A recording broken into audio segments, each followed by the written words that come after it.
Caríssimos irmãos e irmãs, a liturgia de hoje, a liturgia da palavra de hoje, quer nos mostrar o amor, a bondade, a ternura de Deus. O Deus que se antecipa em ver as nossas necessidades. E esta realidade do Deus que se antecipa, do Deus que vê o coração, do Deus que se importa conosco, isso é importante porque muitas vezes, embora nós não pensemos assim, nós muitas vezes agimos assim. Isto é, temos a sensação, e agimos desta maneira, que se nós não expusermos a Deus as nossas necessidades, Ele não fará nada.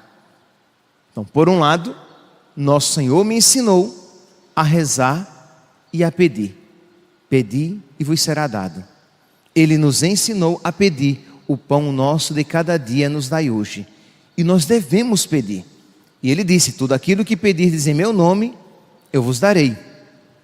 Mas nós pedimos a Deus não para fazer Deus conhecer as minhas petições, as minhas necessidades, mas para gerar no meu coração a humildade necessária. Preciso ser humilde, para que eu também aprenda a querer, porque quando eu peço, eu pouco a pouco começo a querer aquilo que estou pedindo, que às vezes eu peço porque eu sei que deve ser pedido, não porque necessariamente eu queira de verdade. Então, o pedir é importante, é necessário, e tudo aquilo que eu disser agora, não, nem de longe quer negar a necessidade de que nós devemos pedir, e pedir constantemente, frequentemente.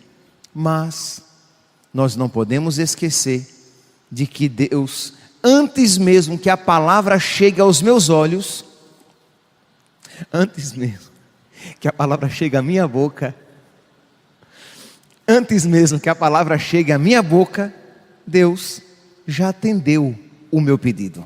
Por quê? Porque Deus conhece as minhas necessidades e Deus quer me conceder aquilo que concorre para a minha salvação.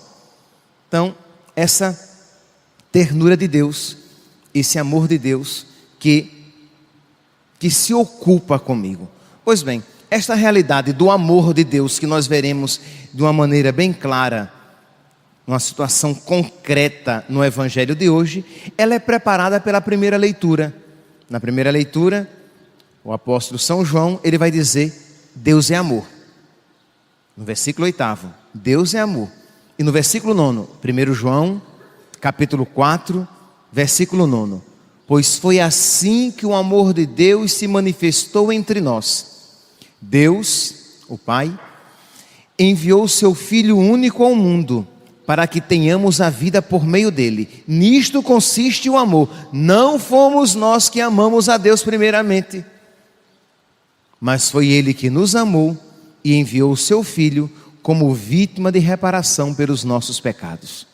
Então, o ato de primeiro amar, o ato de amar primeiro é de Deus. Foi Ele que nos amou primeiro. E, como diz a palavra, nos amou quando ainda éramos pecadores, quando éramos maus. Pois bem, esta realidade então, já apresentada na primeira leitura, ela é desenvolvida de uma maneira concreta no Evangelho. Diz aqui que Jesus, na sua missão, dando de comer a sua palavra, alimentando o povo com a sua palavra, isso ele fazia porque ele via que aquelas multidões que o seguiam eram como ovelhas sem pastor. Marcos, capítulo 6, versículo 34. Jesus viu uma numerosa multidão e teve compaixão, porque eram como ovelhas sem pastor. Começou, pois, a ensinar-lhes muitas coisas. Então, primeiro, a evangelização, a pregação da palavra em Jesus é expressão da sua misericórdia, porque Ele sabe de que dela nós necessitamos. Ele teve compaixão, porque eram como ovelhas sem pastor. Aquele olhar de compaixão de Jesus para aquelas ovelhas é o mesmo olhar para nós. Nós necessitamos, Ele é o nosso único pastor, Ele é o nosso verdadeiro pastor, Ele é o bom pastor, de modo que dele sempre estamos necessitados. Então podemos, nas nossas orações, podemos hoje, quando estivermos diante de nosso Senhor, quando o recebermos na Eucaristia, podemos dizer: meu Deus, tende compaixão de mim, eu sou como uma ovelha sem pastor. Não porque o Senhor não esteja presente, mas porque eu, muitas vezes, sou rebelde à tua voz. Tende misericórdia de mim, Senhor, alimenta-me. Pois bem, nosso Senhor tem compaixão, nosso Senhor viu. Não é que o povo primeiramente pediu compaixão de nosso Senhor, Ele viu aquela numerosa multidão, Ele viu a necessidade daquele povo e Ele começou então a ensinar-lhes muitas coisas. Mas não para por aí. Diz então que depois que nosso Senhor já havia ensinado muitas coisas, já estava tarde, e Jesus não queria mandá-los embora. Por quê? Porque eles não tinham o que comer. Aqui, meus santos, o Evangelho, ele fará questão de fazer uma contraposição entre o coração de Jesus, cheio de ternura, bondade, amor, e o coração dos discípulos, dos apóstolos, que não querem amar. Mas essa contraposição não é apenas entre o coração de Jesus e o coração dos apóstolos, mas é entre o coração de Jesus e o nosso coração. Isto é, enquanto o coração de nosso Senhor é cheio de ternura, Ele se importa, Ele vai ao encontro, Ele atende às necessidades, os apóstolos, eles querem se livrar daquele problema. Eles não querem amar de verdade. Meus irmãos, nós já ouvimos tantas vezes e precisamos cada vez mais repetir isso: amar é sofrer. Se eu não estiver disposto a sofrer pelo outro, eu não estou disposto a amar.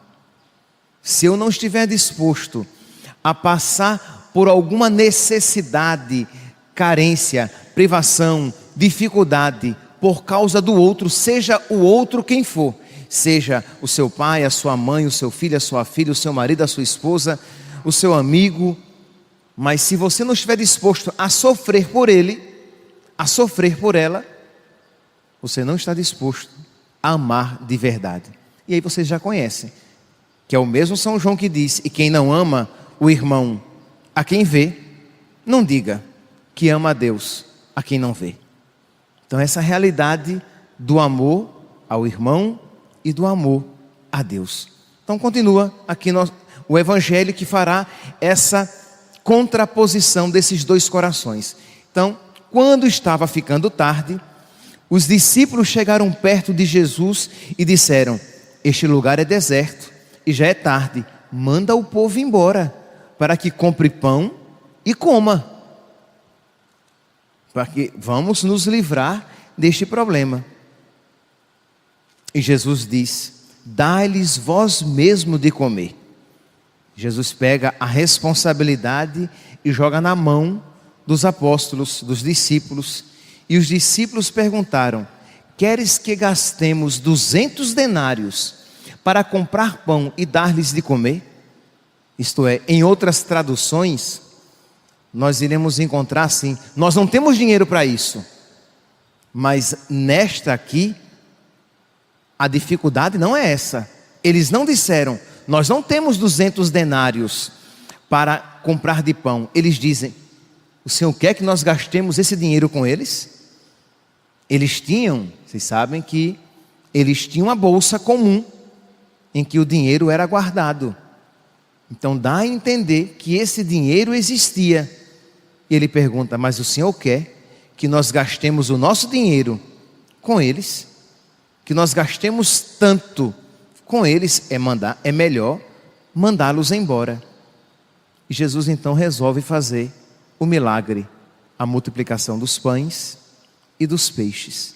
Mas Jesus viu a dureza do coração deles. E o que é que Jesus faz? Jesus manda que eles se separem, eles se sentam. Jesus multiplica os pães e versículo 41, Marcos capítulo 6, versículo 41.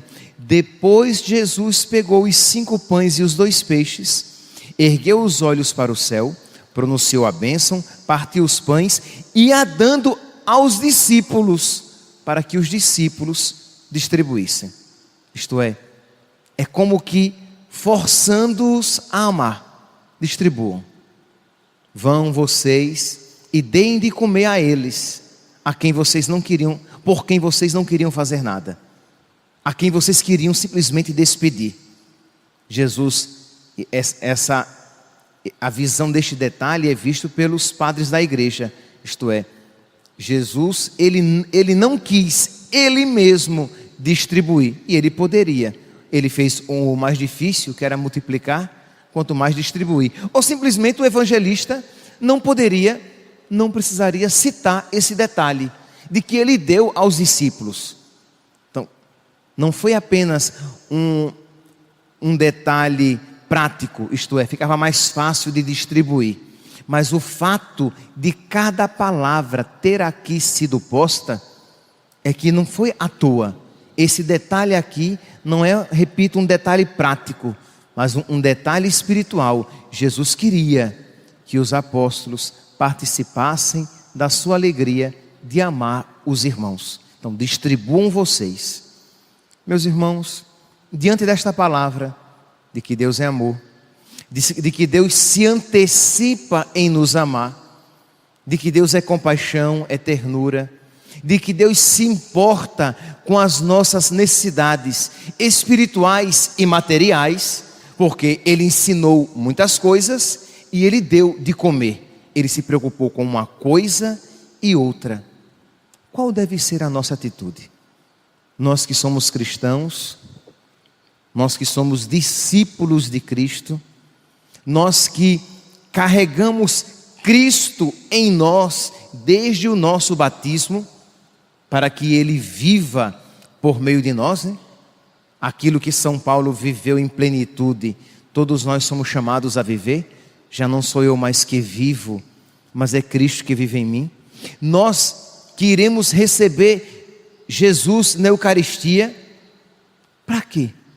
Qual é a nossa finalidade? Qual é a nossa vocação? Diante desta palavra, o que é que nós somos chamados a viver e a fazer? Não há uma outra resposta. A resposta é fácil, embora a prática seja bem difícil. Somos chamados a amar, e a amar até doer. Essa frase vocês conhecem, é de Madre Teresa de Calcutá. Eu quero amar até doer. Peçamos então, meus irmãos, peçamos a nosso Senhor, diante desta palavra proclamada, peçamos ao nosso Senhor, na Eucaristia que nós iremos receber, que Ele nos force a amar. Meus santos, nós somos tão difíceis, nós somos tão ruins, que não basta apenas dizer, meu Deus, me ensina a amar, porque eu acho que todos nós já fomos bem ensinados, nós sabemos que precisamos amar. Então talvez, muito provavelmente, nós precisemos dizer, meu Deus, me força a amar. Assim como o Senhor forçou os discípulos, dando a eles o pão e o peixe, para que eles distribuíssem, para que eles saíssem do egoísmo deles, da falta de compromisso e amassem. Ensina-me, Senhor, a amar. Mas amar não fica aqui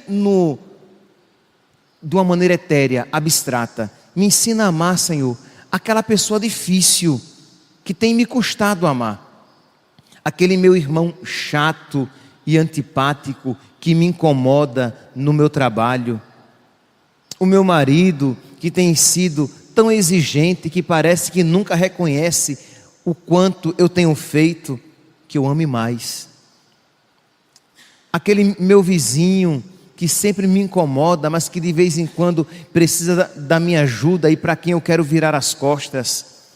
Aquele meu filho, aquele meu pai, aquela pessoa próxima a você. De você pensar nesta pessoa ou nestas pessoas e dizer: meu Deus, me ensina a amar de verdade. Me ensina a amar as pessoas difíceis, porque eu, Senhor, sou tão difícil e o Senhor nunca deixou de me amar. Louvado seja nosso Senhor Jesus Cristo.